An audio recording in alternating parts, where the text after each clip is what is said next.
Et bonjour à tous, on se retrouve dans la nouvelle année pour voilà, la suite des vidéos tutoriels. Et déjà, première chose, c'est bonne année, hein, bonne année à vous, bonne santé. Et, j'espère que vous avez plein d'idées pour 2018, hein, parce que c'est parti maintenant. Et j'espère vraiment que vous êtes motivés à commencer cette nouvelle année, que vous avez des envies de projet, plein de trucs. Franchement, allez, on est boosté à fond là. Et première chose que je veux vous dire, c'est effectivement le secteur du e-commerce, il y a plein de personnes dessus, hein, comme d'habitude, mais il n'est pas saturé. Il faut garder la motivation, vous avez votre place, il faut juste être un peu vous-même dans ce monde où tout est uniforme. Voilà. Euh, Aujourd'hui, on va parler bien sûr de référencement. Ce que je veux vous expliquer, c'est forcément la visibilité, c'est la clé, c'est le point le plus important. Et c'est un élément, on va dire, déterminant pour votre business. Donc du coup, on va essayer de regarder ensemble comment on fait pour optimiser ces fiches produits, donc créer une bonne fiche produit avec des méthodes vraiment ultra simples, ultra basiques, mais au moins on va revoir un petit peu les bases ensemble de qu'est-ce qu'il faut faire pour optimiser son positionnement et justement avoir des bonnes fiches. Alors, première chose, regardez ça. Ta ta ta ta. C'est la publicité de Lidl qu'on a reçue au mois de décembre. J'ai dû attendre en fait avant de faire cette vidéo et avant de vous montrer ça. Alors pourquoi je vous montre la publicité de Lidl? Eh bien, je vais vous montrer pourquoi. Parce que j'ai vu ça. Regardez cette belle page. Elle va dire, mais t'aimes trop l'alcool, c'est ça? Eh ben non, c'est pas que j'aime trop l'alcool. Et regardez encore ça. Est-ce que vous avez vu quelque chose de spécial? Peut-être c'est peut-être pas super net à la cam. Est-ce que vous voyez un truc d'incroyable? Alors justement, moi je regardais ça et je dis à ma copine, je fais oh incroyable, regarde ce qu'ils font Lidl. Et elle me dit qu'est-ce qu'il y a? Ils ont cassé le prix ou bien ah ouais c'est disponible et tout. J'ai dit mais non, regarde la description, regardez cette description énorme ici pour parler juste d'une petite bouteille. Donc une petite bouteille alors là c'est quoi? C'est Vintage Pink, donc je pense que c'est un genre de café de Paris ou un truc du style, hein, et une énorme description. Et j'ai dit, ben voilà, c'est ça que doivent faire mes clients, une énorme description. Et finalement, ce que je voulais vous dire là-dedans, c'est que c'est juste génial comme ils ont fait ça, et c'est un concept à reprendre absolument pour le référencement. Euh, D'ailleurs, c'est un brodage de fou autour de cette bouteille. Euh, alors, regardez ce qu'ils disent. En créant ce vin effervescent, l'experte en vin a fait également attention à ce que les arômes plaisent particulièrement au palais féminin. C'est à mourir de rire, mais c'est juste très bon pour le référencement. Euh, est-ce que c'est vrai, est-ce que c'est pas vrai, on n'en sait rien, mais en tout cas, c'est créer du contenu et ça, c'est fun. Voilà. Donc ici, on va voir surtout ensemble, c'est des éléments qui optimisent le référencement. On va pas trop voir tout ce qui est rassurance, donc optimiser l'interface pour que l'interface soit clean, etc. Nous, ce qui nous intéresse, c'est comment faire que le moteur de recherche nous voit plus facilement en fait dans Google. Nous voit plus facilement dans Google. Non, comment votre e-commerce hein, soit mieux positionné dans les résultats de recherche. Alors on va y aller, on va démarrer ça. Donc, ce qu'on va faire, euh, la première chose, c'est, on va démarrer la création d'une fiche produit. Tout simplement, on va aller dans notre back-office, dans catalogue produit. Alors de nouveau, je dis bien, c'est une méthode parmi tant d'autres. Il n'y a pas de règle exacte pour le référencement. Je vais le faire, je vais vous donner quelques pistes pour que vous puissiez faire quelque chose qui tienne la route par rapport à ce que je vois habituellement.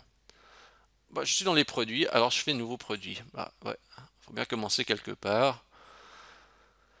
Et là, première chose, c'est de mettre le nom du produit. Et là, déjà, première question. La pire des erreurs, ça serait de choisir un mauvais nom de produit. Euh, alors moi je vais faire sur le vin parce que là j'ai vu justement, j'ai regardé avec ce truc Lidl, là, c'était sur le vin, je trouve ça plutôt marrant, et puis en plus chez nous on a du vin, donc forcément je vais faire un truc sur le vin. Euh, et je vais essayer de faire quelque chose sur le fendant du Valais. Voilà. Alors, Le truc, c'est que si je mets ici, alors, je sais pas, je pourrais très bien mettre fondant, par exemple. Le truc, c'est que des fois, on ne sait pas forcément quel est le bon nom de produit. Ce qui se passe, l'erreur que je vois des fois, c'est qu'il y a des marchands qui mettent des noms, ils sont tellement dans leur monde qu'ils pensent même pas à dire ce que c'est le produit. Donc des fois, ils mettent un nom tellement aléatoire, je sais pas, par exemple, ils vendent des autocollants, bah, des fois dans le nom du produit, il n'y a pas que c'est un autocollant. Du coup, quand on voit le nom du produit, bah, on n'en sait rien de ce que c'est. Ça, c'est le problématique, c'est d'avoir la tête un peu dans le guidon, on se rend pas compte. Alors, qu'est-ce qu'on fait déjà? On va essayer de trouver des mots-clés pour savoir si le nom de notre produit il est un peu cohérent. Alors, il faut aller. Alors déjà, il faut avoir un compte Gmail. Vous allez dans votre compte Gmail, vous allez dans Google AdWords et vous vous connectez à Google AdWords. Et quand vous êtes dans vos comptes Google AdWords, ben, vous allez regarder dans la petite clé à molette là, et vous allez dans Outils de planification des mots-clés. Vous allez comprendre pourquoi on fait ça. C'est pas obligatoire de faire ça, mais c'est une méthode. Alors, pour chercher des nouveaux mots-clés, et je vais mettre fondant du palais. Parce que j'aimerais bien quand même mettre quelque chose qui tient la route, quoi.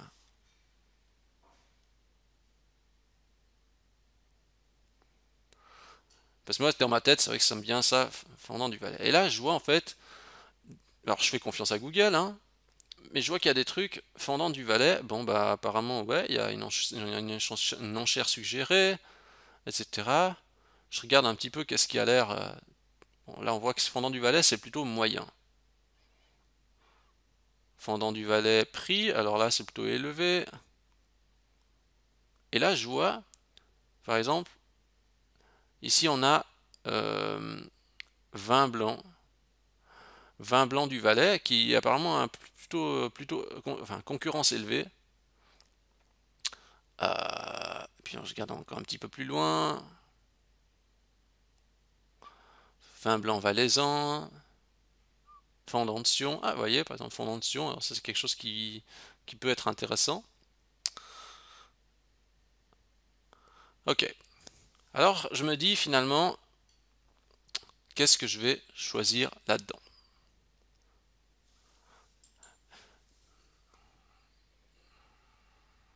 J'aime bien lui parce qu'il y a une concurrence élevée. Ça veut dire qu'il doit être assez pertinent, puis en plus il est assez cher. Alors il n'y a pas de règle exacte. En fait, j'avais pas pensé, euh, euh, j'avais pas pensé forcément à mettre blanc dedans, mais là je vois vin blanc fondant. Bon, ce que je vais faire, c'est que je vais prendre ça et je vais rechercher dans Google pour voir qu'est-ce qui me sort sous vin blanc fondant. Je regarde un petit peu. Alors, un truc qui me plaît bien, c'est justement quand je recherche ça, je vois en fait qu'il y a Denner qui sort. Alors ici on a un premier résultat, mais pourquoi je vais pas dessus? Parce qu'en fait lui, vous voyez, il me, oui, euh, oui c'est une idée aussi lui, mais ce que j'aime bien, c'est que le deuxième en fait c'est un site e-commerce. C'est pour ça que je vais aller sur lui. Le premier aussi est inspirant, mais le deuxième est plus inspirant. Vous allez comprendre pourquoi. Et là, en fait, la première chose que je constate, c'est qu'en fait, ici, des nerfs, ils sont positionnés en fait quand j'ai tapé ça, vin blanc fondant, eux, ils sortent. Alors qu'ici, c'est pas écrit vin blanc fondant. Alors on se dit, mais qu'est-ce qui se passe? Pourquoi ils ont fait ça? Et en fait, on s'aperçoit que dans le titre, la page, eh bien, il y a vin blanc. Mais il y a aussi fondant. Ce qui explique pourquoi la page sort potentiellement. Euh, donc, la conclusion, c'est, mais vous voyez en fait ici au niveau du nom du produit, eh bien le nom du produit, lui par exemple, c'est fondant de Sion à OC Valais, ce qui est peut-être plus pertinent pour la personne, pour l'utilisateur. Par contre, pour Google, ben, on voit qu'on a mis fondant de Sion, vin blanc, Valais, Suisse, etc. Bon, ben alors, ben maintenant, on sait ce qu'on va faire. Alors, au niveau du nom du produit, je vais mettre fondant du Valais. Parce que je trouve que quand quelqu'un vient sur ma fiche produit, ben, je pense que c'est bien qu'il voit fendant du Valais, parce que peut-être que ça correspond bien. Après, de nouveau, c'est pas une science exacte, ça dépend de comment on veut faire. Et la différence que je vais faire maintenant, c'est en fait dans la partie référencement, je vais modifier mon titre. Je vais faire en fait comme a fait Denner, je vais optimiser ma manière de faire. Donc je vais juste aller regarder dans le code source de la page de Denner. Et je vais regarder en fait ici on a le titre. Voilà. Alors je vais pas reprendre toute la même chose, on est d'accord, mais je trouve que comme ça, le titre a l'air de bien marcher, je vais m'en inspirer. Je vais mettre fendant du Valais.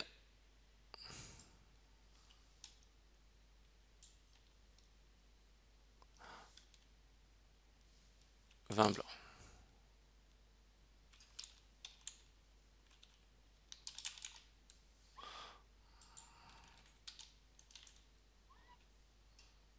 Alors après, il faut mesurer aussi. Je vais mettre par exemple comme ça. Par exemple. De nouveau, il n'y a pas de sens exact. Par exemple, ici, je peux peser, je veux dire. Ce qu'il faut bien comprendre, c'est euh, dans l'ordre des positionnements des mots, plus le mot est à gauche, plus important. Si je mettais par exemple 20 ici, 20 fendant du Valais, ce qu'il y a, c'est que tous mes produits risquent d'avoir le terme 20 devant. Donc ça, c'est pas forcément une bonne idée, parce que du coup, le premier terme montré à Google est un terme, on va dire, plutôt générique. Fendant, bon, je peux en avoir plusieurs, mais c'est un terme beaucoup plus précis. C'est pour ça que le terme 20, plus on descend, plus on va à l'extrémité droite, moins le terme est important. C'est pour ça que fendant est important, Valais est important, vin est important, blanc est important, et Suisse enfin, à la fin. Alors je vais mettre ça par exemple, je dis ok, ben, ça me plaît bien. Et y compris justement dans le titre de la fiche produit, là j'ai mis fendant du Valais, j'essaie de faire quelque chose de succinct pour l'utilisateur quand il va voir la fiche. Je mets juste en ligne cet élément et je vais juste prévisualiser mon truc. Donc, enfin mon truc, ma fiche produit. Et d'ailleurs, vous voyez en fait, donc ici c'est écrit fendant du Valais, mais quand je vais sur le haut de page, c'est écrit fendant du Valais, vin blanc suisse. Voilà. Alors, maintenant on est content parce qu'on a fait déjà notre premier pas, on a réfléchi en fait au nom du produit et on a optimisé la balise titre. Ça c'est très important. Alors, ensuite, maintenant on va parler des photos parce que là il y a directement les photos. Alors, premier problème, c'est bon, bah, faire les photos c'est toujours embêtant, on n'a pas le temps, on veut pas, etc. Pas le temps, pas l'argent, trop long, etc. Tout ce qu'on veut. Ce que vous devez comprendre, vous n'êtes pas obligé bien sûr de faire les photos vous-même, mais voilà ce qui va se passer si vous prenez les photos des autres. Alors, je vais chercher une photo, par exemple, de fendant Valais.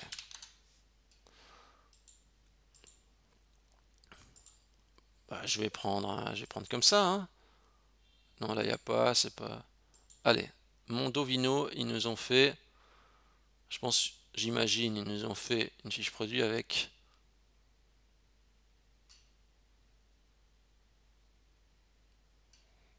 Alors, qu'est-ce qu'il a? Est-ce qu'il rame?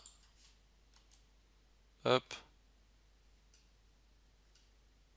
Ah, on en revient aussi, alors là, j'espère pas que c'est moi qui ai un problème de connexion Internet, mais on voit aussi l'importance de la rapidité de chargement d'un site. Alors, regardez, là, c'est un fendant du Valais, ok. Eh ben, je vais aller dans Google et je vais rechercher cette image. Vous allez voir comment je vais dans Images et je vais rechercher cette image. Vous allez me dire, mais à quoi ça sert de faire ça? Bah, vous allez comprendre. Alors, en fait, euh, ici on voit qu'on n'a pas trouvé forcément d'image similaire. J'essaie de regarder s'il y a des gens qui ont pris la même image. Je vais essayer de faire quelque chose je sais pas, je vais dire Bourbon, je sais pas quoi, par exemple. Non mais qu'est-ce que c'est? C'est même pas un vin, mais j'ai vraiment la couche. Alors, euh, alors un Bordeaux par exemple. Bordeaux vin. Voilà, je vais prendre cette fiche par exemple. Ah, peut-être celle-ci elle a l'air d'être assez clean, je vais prendre celle-là. Et je vais refaire une petite recherche dans Google.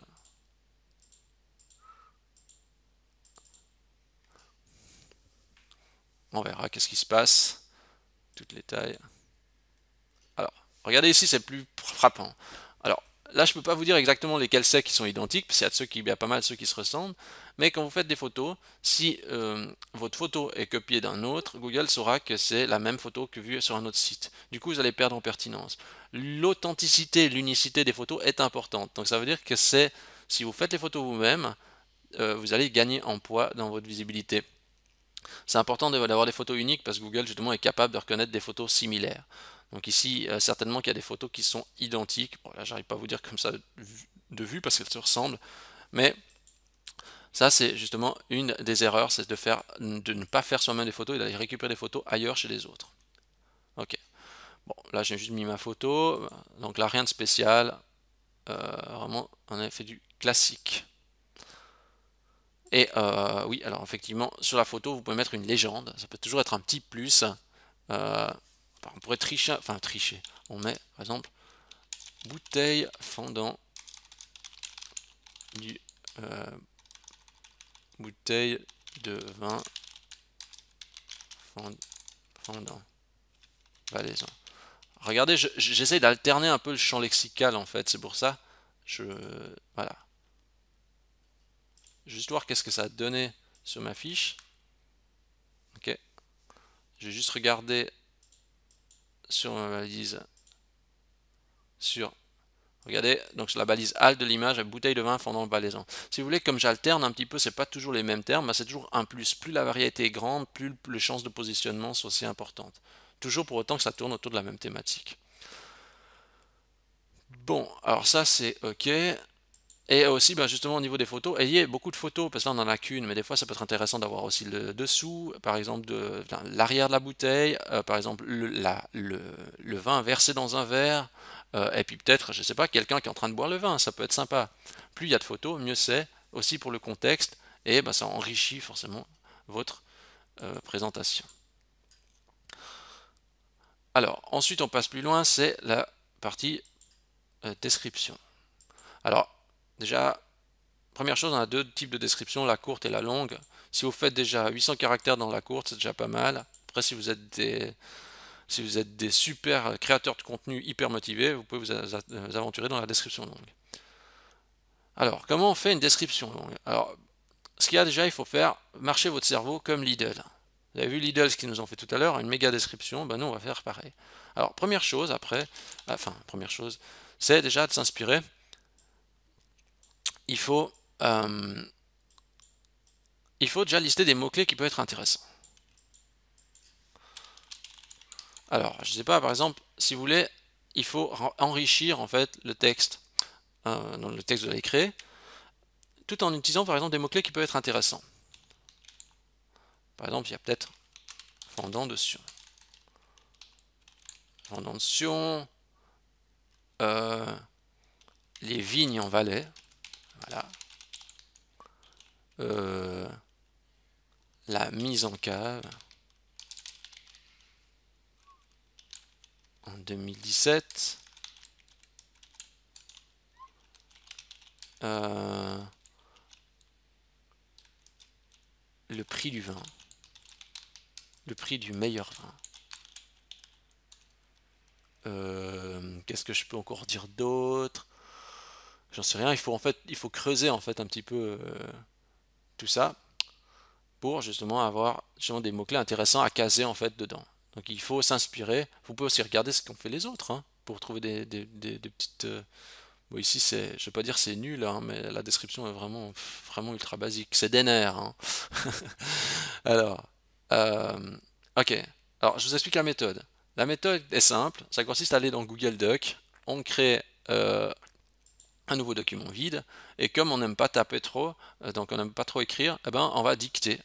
On peut faire la diction avec, ici dans Outils, saisie vocale. Ok. Alors, je vais essayer de faire un petit truc improvisé. Hein. Là, je vous rassure, j'ai pas de texte. Je vais faire un petit truc tout basique, mais pour montrer le principe. Alors, allez, je me lance, c'est parti. Le fendant de Sion, virgule, est vraiment apprécié des consommateurs suisses. Hein. Point. La mise en cave a été effectuée en 2017 par des vignerons chevronnés. Point. Il récolte la meilleure note dans sa catégorie des vins du Valais. Point. Pour l'apéro, ça passe toujours bien de boire un petit verre avec ses amis. Point. N'oubliez pas de faire votre provision de vin pour l'été. Point. J'ai fait vraiment n'importe quoi. Bref. Ok. Alors il a fait un peu n'importe quoi. Alors là j'ai terminé mon texte. Hein. Vraiment apprécié. Bon, la mise en cave, là là là.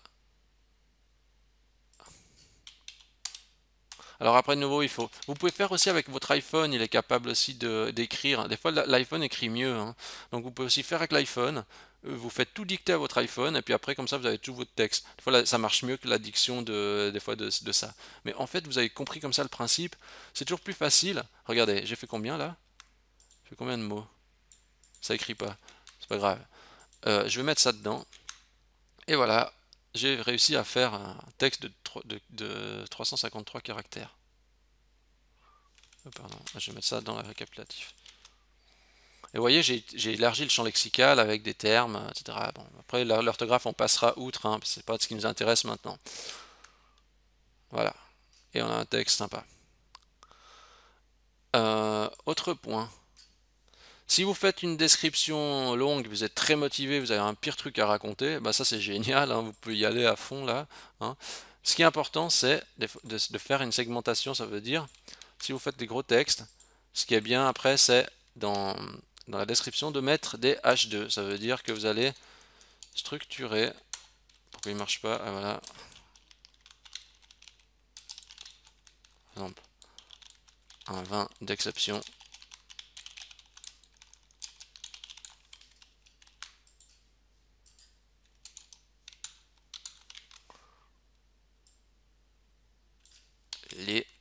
Les Suisses adorent.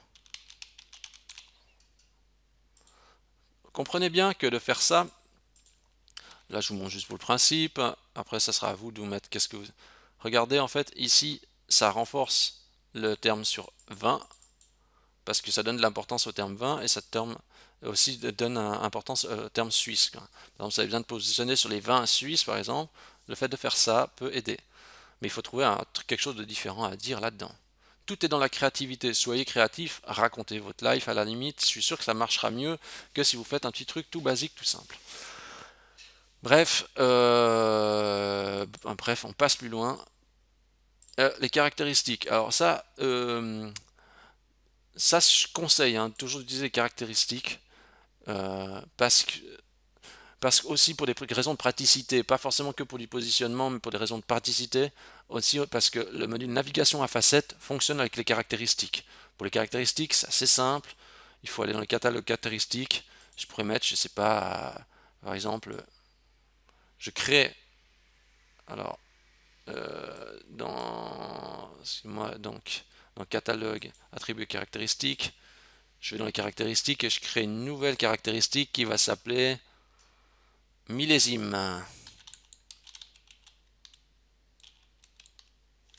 Non mais là je sens pas que c'est juste ça. Millésime, j'écris juste millésime. Oui. Alors je fais millésime et puis je vais mettre. Je vais créer par exemple des valeurs dans millésime. Je vais juste créer une. Hein. Je crée millésime 2017. Après vous pouvez bien sûr enrichir. Hein. Là c'est juste un petit exemple. Donc je rajoute ma caractéristique. Ah, je crois que j'ai fait n'importe quoi. Excusez-moi. Donc je supprimer ça. En fait, j'ai pas été dans millésime pour ajouter correctement la valeur. Alors, je vais la mettre 2017. Alors après, vous créez les valeurs que vous voulez, etc. L'idée, c'est de créer vraiment un tableau assez complet de toutes les caractéristiques dont il y a besoin pour que ça fasse vraiment son petit effet. Et je vous conseille d'utiliser les valeurs prédéfinies, parce que si vous utilisez les valeurs prédéfinies, bien, vous pouvez utiliser la notion de filtre. Si vous utilisez les valeurs personnalisées, vous ne pouvez pas utiliser ça, la navigation à facettes après. Il me semble de tête. Hein. Donc, là, j'ai mis ma caractéristique. Est-ce qu'elle s'affiche?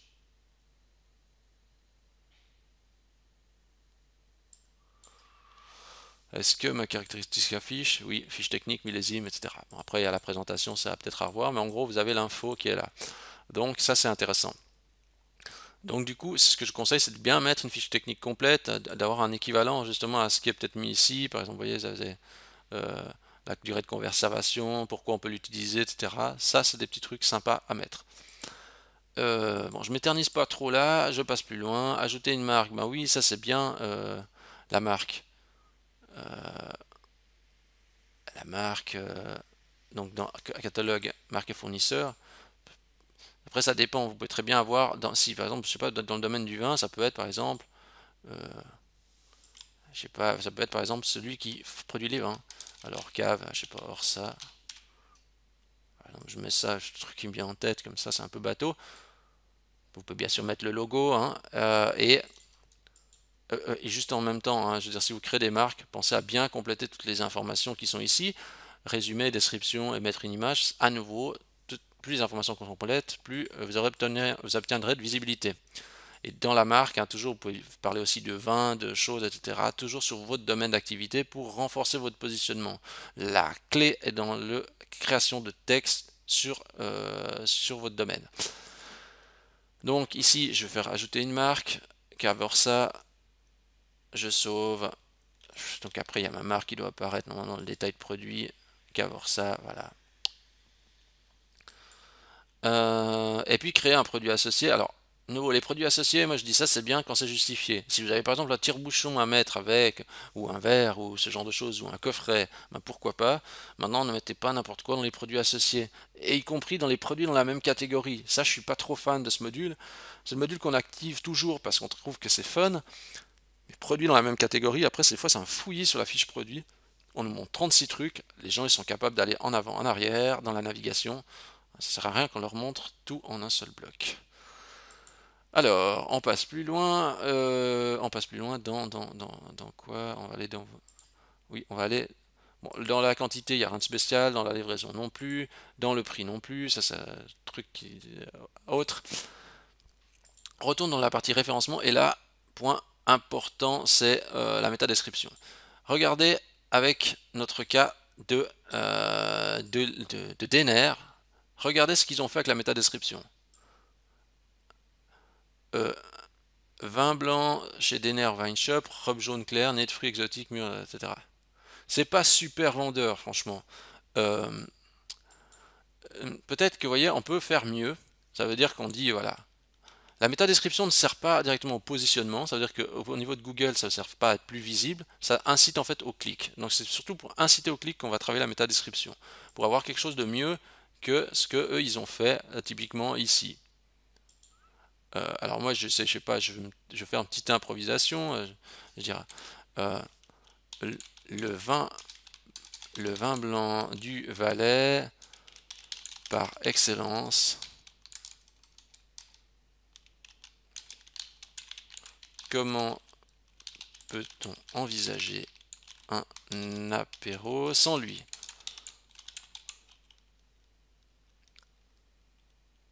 Euh, Notre fondant de Sion est le plus apprécié de nos consommateurs. Un vrai best-seller à goûter, goûter absolument. Alors ouais, ça fait un petit peu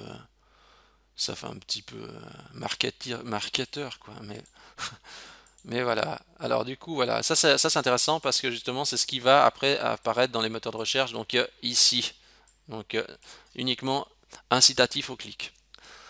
Donc ça c'est bien. Euh, on passe plus loin. Qu'est-ce que je voulais vous montrer d'autre? Alors l'URL simplifié, bon ben l'URL simplifié à partir du moment où vous avez un nom cohérent, eh bien l'URL simplifié correspond.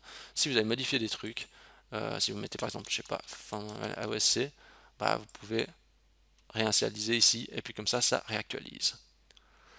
D'ailleurs, j'ai un autre tutoriel pour la réactualisation des URL, etc. Allez le regarder. Je crois que c'est le tutoriel précédent pour avoir plus d'infos. Suite, dans les options, première chose, c'est avec les mots. Alors avec les mots clés, ça sert à rien, hein. Donc ça c'est juste pour la recherche interne. Donc faut pas mettre des mots clés là pour Google, hein. Ça faut laisser vide.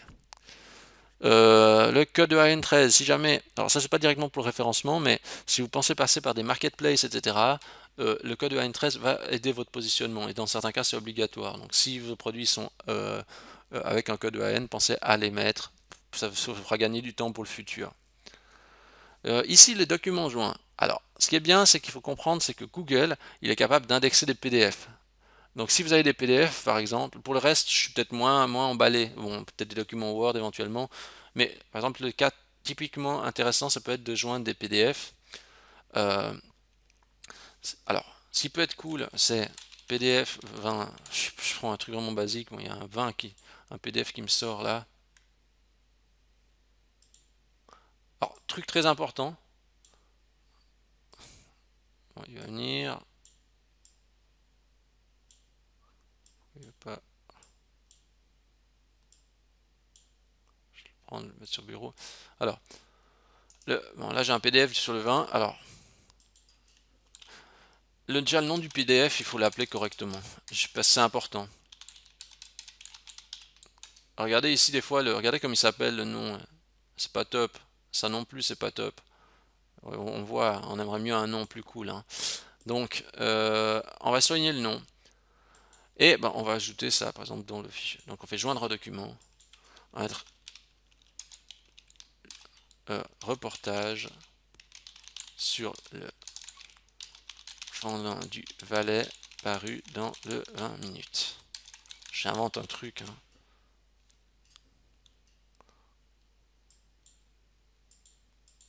Qu'est-ce que c'était? C'était le nom du fichier. Alors, extrait du vin, du Valais. Je fais comme ça pour l'instant. Je joins le document, hop, j'ajoute. J'enregistre, je recharge ma page. Document joint, fendant du Valais, reportage du fendant du Valais pendant 20 minutes. Bah, après, de nouveau, après, c'est à vous. Voilà. Puis là, vous voyez, quand je télécharge, regardez le nom du fichier, fendant du Valais, ça fait mieux, hein. Sinon, il s'appellerait n'importe comment. Donc voilà. Donc nous, on appuie tout, on rassemble des preuves sur le domaine dans lequel on se positionne, on met un max de termes et de termes qui sont connexes et qui tournent, de synonymes, tout le champ lexical lié au fondant, lié au vin, lié au valet, lié à la cave, lié au consommateur qui aime le vin. Voilà, donc je crois qu'on a vu. Et après, peut-être le dernier point, peut-être ce qui peut être cool aussi, c'est d'avoir des avis clients. Alors, par défaut, dans PrestaShop 1.7, il n'y a pas d'avis client dessus, les fiches produits. Ça peut aider pour le positionnement. Alors, je sais pas, après, vous allez regarder sur PrestaShop Add-on si jamais vous voulez. Si vous avez des avis clients, il y a des modules pour ça. Sinon, bon, Kingavi n'a pas encore. Kingavi n'a pas encore.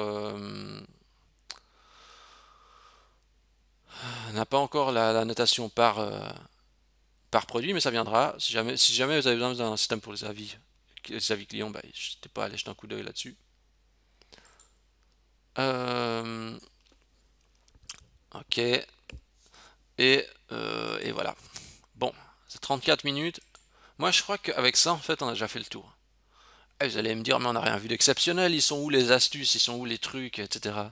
Ben, en fait, tout simplement, il n'y a pas d'astuces ou de trucs incroyables. La méthode, en fait, c'est surtout d'analyser. Ce qu'il faut comprendre, c'est Google, il est ultra basique, quoi. C'est un robot. Alors, il peut comprendre certaines choses, mais en fait, il va surtout raisonner par rapport au texte. Et le texte, donc, a son importance. Après, il faut que le texte, les termes importants, bah, soient bien montrés, soient bien mis, et la densité et la fréquence du texte, la fréquence des mots-clés, etc., peut jouer aussi un rôle.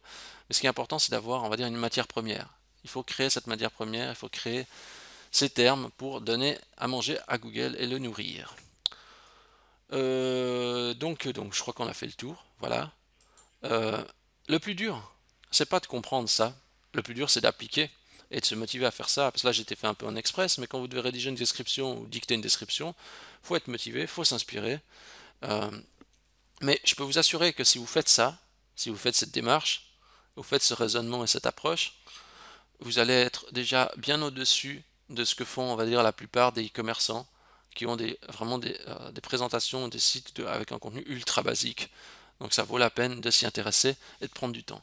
Si vous trouvez que la tâche est démentielle, ce qui est tout à fait possible parce que vous avez plein de produits et puis que vous êtes dit ah, mais c'est gigantesque, faites ceci, regardez votre best-seller, commencez par eux et fixez-vous un petit objectif du style allez je m'optimise, je ne sais pas, 2 fiches produits par semaine ou une fiche produit par semaine, tout dépend de votre catalogue aussi.